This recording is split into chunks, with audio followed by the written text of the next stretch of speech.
I recently spent the weekend in Memphis, Tennessee, and I wanted to show you today the Airbnb that I did not choose. It's actually a pretty cool space, but let's walk through the listing, talk about some things we could optimize with the description and photos, and then go through how I would spend $1,500 or less to optimize this Airbnb.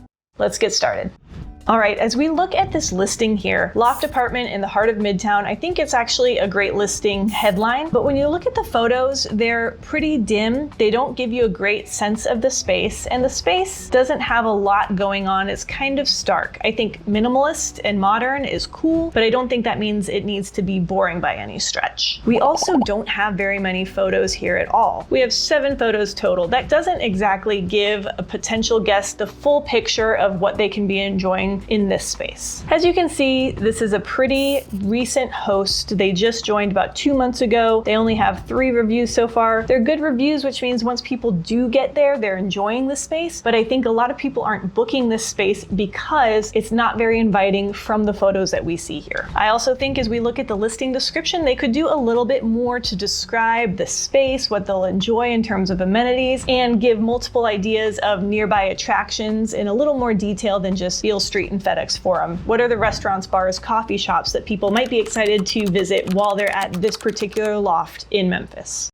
Okay, so first impression is that we need some better, more well-lit photos and a more detailed description for this loft in Memphis. But how would I actually put money into improving the space itself? I'm glad you asked. Let's go through it picture by picture. Let's start with this living room. There's not a lot going on here. I think they are going for a modern, minimalist look, but I don't think that means that we need to be without any decor whatsoever. I also feel that they're missing an opportunity by having this couch all the way against those floor-to-ceiling windows that give people a cool view of the Midtown area of Memphis. So first thing I would do would be to shift all of the furniture away from those windows, give a walking path right along those windows, and also just center things up in the living room space a little bit better. On top of that, I would replace that undersized TV console with something a little bigger, wider, and more interesting. You could also potentially upgrade to a larger size TV. That's not necessary. I think a larger TV console, potentially with some color. This one is green, but there's also a black version of it if we wanted to stay really minimalist. I think upgrading to a larger TV console with a little visual interest would add to this space. Finally, I'd add a tall, slender faux plant in the corner here to bring a little bit of warmth to the area.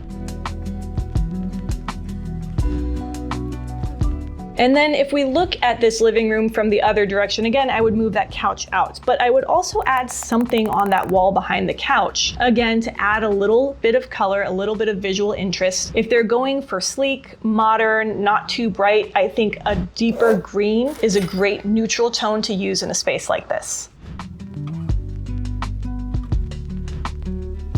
Let's move on to the kitchen. This is a pretty sleek, modern look. I think it's kind of cool, but again, it doesn't mean we need to be completely without decor or visual interest. I think you could spend $30 to $40 in this kitchen, add a few faux plants, some little vases, and just put those up in that open shelving, leave the rest of it bright and clean. All right, let's go ahead and add some paper towels.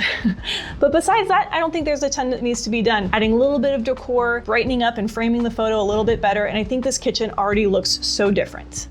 Moving on to the bedroom. This feels a little bit dark and not as exciting as it could be. And I don't think you need to do a ton in this space, at least not up front. You could start with just a few simple swap outs. But one of the ones I would spend money on is going from a queen to a king size bed. To me, it looks like there's room in this space and it's going to be more appealing for couples who are traveling. I really like iron bed frames with a sturdy platform base that you can use a Zionist memory foam mattress on. So this is the bed I would choose. It's really inexpensive on Amazon. I think I bought 2 or 3 of them already for about $130 each. And then you go ahead and add that Zionist mattress, some fresh white bedding to give it a little more of that hotel feel, and then a quilt and some shams for a pop of color.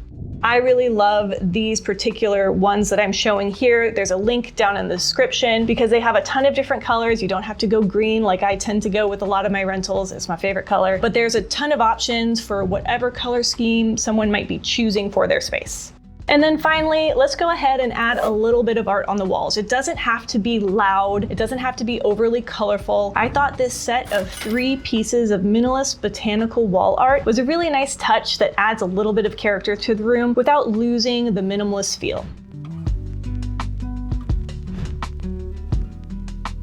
Now, this bathroom is kind of cool as it is. Someone could add some plants or a little bit of art, but I think this clean black and white look is kind of a statement on its own. I wouldn't necessarily add art or extra little things all over the place. As we look at their calendar, it looks like this modern loft in Memphis is really only booking a few nights per month currently. The mini makeover I just showed you would cost about $1,268, and you can check all the links down below in my description to see for yourself what all of the furniture and decor cost. Assuming that they could charge about $150 per night, they could make up that $1,268 in additional revenue with just 9 additional nights booked. And I do believe that with these updates, they don't have to go too far, but just adding a little bit of visual interest, a little bit of comfort in this space, they could definitely book an extra 9 nights in a single month. Memphis is a great place with lots of cool attractions, and I do think there's interest almost year round in booking in Memphis, Tennessee. So there's my mini makeover suggestion for this Memphis Airbnb. Let me know in the comments what you agree or disagree with. What would you do differently in this space? I'd love to hear what you think. And until next time, keep having fun.